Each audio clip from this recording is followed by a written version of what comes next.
In this episode, you'll get a breakdown of the quote, "Artificial change creates insanity." Welcome to Energy Alignment for Entrepreneurs, the podcast helping service-based entrepreneurs reduce stress, balance emotions, and grow a profitable business in less time. I'm your host, Justin Gliskus. Let's get into it. 3 things you'll discover today. How to let nature guide you. The main reason imposter syndrome is in your life. And why you need to live in genuine alignment with your truth. The quote, "Artificial change creates insanity." Now, what does this mean? Let's look word by word. The word and the implication of artificial means that something isn't necessarily down to earth. Something isn't necessarily real. And so artificial in my sense, emotion and sentimentality, it grows so dramatic. Now, if you can sit with yourself in a dark room, outside, on a walk, stretching, if you can sit and notice your emotions arise and look at them, then you're on this path to being sane and having a clear mind, which can actually be congruent and connected to source. Now, there's not much space for artificial living in the life of someone who is aligned with their truth. So that's where this word of insanity enters the fold. Because to be sane is to be guided by something which is clear. And your mind is programmed. Your mind is conditioned. All that we learn, we believe, we hope to be true, that's thought.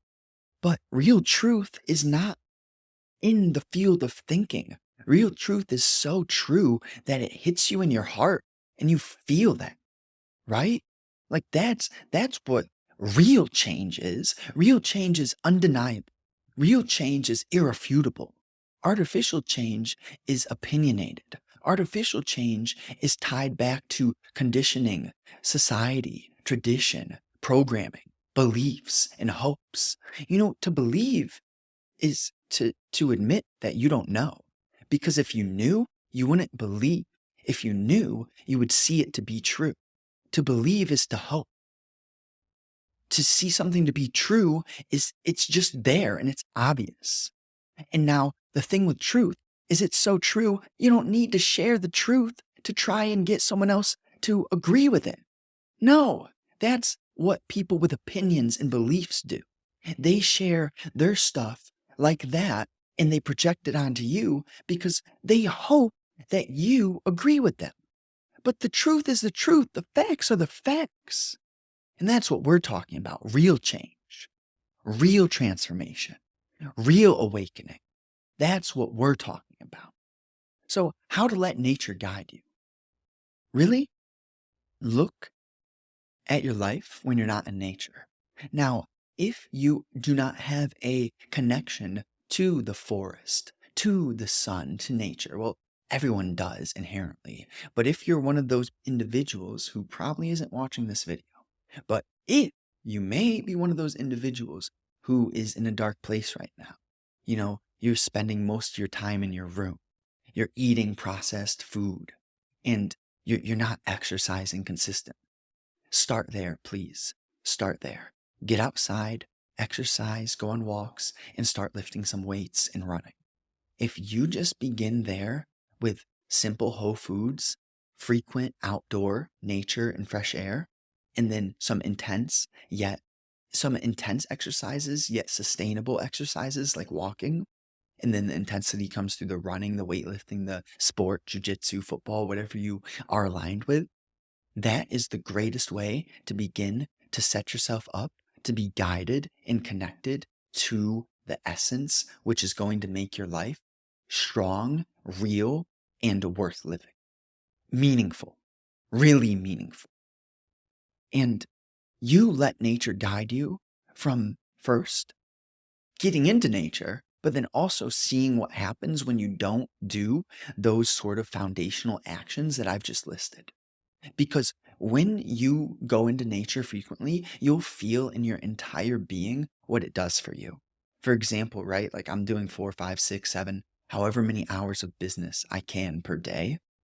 And when I get into nature, it's such a decompress. It just lets the things in my consciousness be noticed without weight.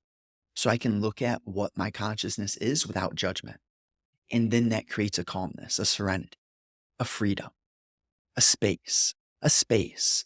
And when you have space in your consciousness, maybe you'll get lightning from the universe, which we label epiphanies or insights or downloads. I'm not a huge fan of downloads. That feels more like a woo-woo thing. And you see, the thing with woo-woo is you can feel when someone has attached to a spiritual identity and they aren't actually aligned with the truth. So the essence of truth is so undeniable that you feel it. Now, woo-woo is the thinking mind trying to be spiritual. You got a lot of those people out there in today's age, but I'll cut them down. Cut them down with some honey. Put some honey on the blade. Cut them down that way. Now, the main reason imposter syndrome is in your life. Now, yes, I remember I recorded this video yesterday and the audio didn't save. What was I saying yesterday that I loved? The main reason imposter syndrome is in your life, which is you are already who you need to be, but your mind wants to keep you stuck as someone wearing the mask. So what happens is as you start to take off the mask, your mind's resistance is terribly strong. One of my favorite teachers, Leo Gura, he calls it ego backlash. And I'll use the metaphor of if you have a elastic band, it snaps back. Or if you throw a boomerang, I mean, I've never thrown one, but I like them. I like the idea of a boomerang. You throw one of those things and it comes back to you.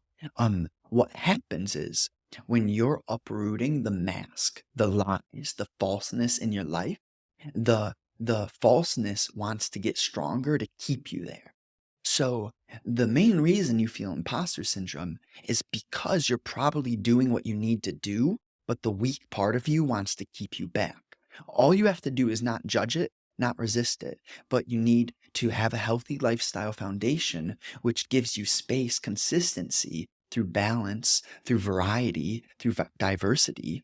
And as you do that, you'll get so familiar with the part of you which is old, the part of you which needs to die, the part of you which you can cut down. And that's what we label the ego. But you see, what happens to the ego is as the ego gets cut down and truth begins to infiltrate and your being starts to change, real change, then your ego begins to get weaker in the sense of, no, you're aware of it. You're aware of the weakness and it's so familiar. And then you see that like this new essence it's of a nature which is unpredictable, yet it's so vital. It's very alive. It's fruitful. It has a harvest that is just beautiful. You can smell it, taste it, see it, feel it. It's undeniable. Now, why you need to live in genuine alignment with your truth. I mean, what else are we going to do, right? Look, we're in 2025. Like 100 years ago, 1944, we had Holocaust. Some people don't believe in the Holocaust. That's fine. But if you look at Lenin and Stalin, they murdered 50 million people over a span of time. If you look at the rape of Nanking, terrible, terrible atrocities in terms of like just gruesome men being immature through the mind, torturing other ladies and men in the most vile ways that you could ever imagine. So what I'm saying is that, yeah, the creator of this world, he's not messing around. She's not messing around. The creator of everything made this stuff real, very real, so that humans go through a absolute transformation and a awakening. The only way you can go through that is by feeling real suffering. Now, as I say that, I am not going to say that that's the only way. I'm going to more so look at the fact that there are many different routes to truth. And sometimes it requires suffering to degrees, but I'm not going to say that it's the only way. Now, what we define suffering as, that can get a bit foggy, right? Because for me, suffering at this point is actually beautiful. because the suffering is like this gift which deepens your awareness. And so it can be painful. The ego mind, like when my dog passed away, heartbroken, you know what I mean? Grieve, cry, like let out sounds that I didn't know I could make. And nonetheless, that's beautiful. It's beautiful. It's necessary. I can't resist it. There's not the will in me to resist it. I just don't have it anymore, the will. Now, the recap, how to let nature guide you. The moments when you're artificial create the moments which you recognize as weakness. That awareness and distinction is within your nature. It's innate. And let that awareness muscle build and guide you every moment. The main reason imposter syndrome is in your life. Your mind may want to keep you where you are, resisting change. But if you are genuinely listening to your heart, not shallow pursuits and motives of shiny objects, then you no longer will feel like an imposter. The artificial chasing creates the imposter. Now, why you need to live in genuine alignment with your truth. Chaos is a byproduct of not questioning your own illusions. Humans are not meant to live in chaos forever. Summary: your mind wants to keep you weak.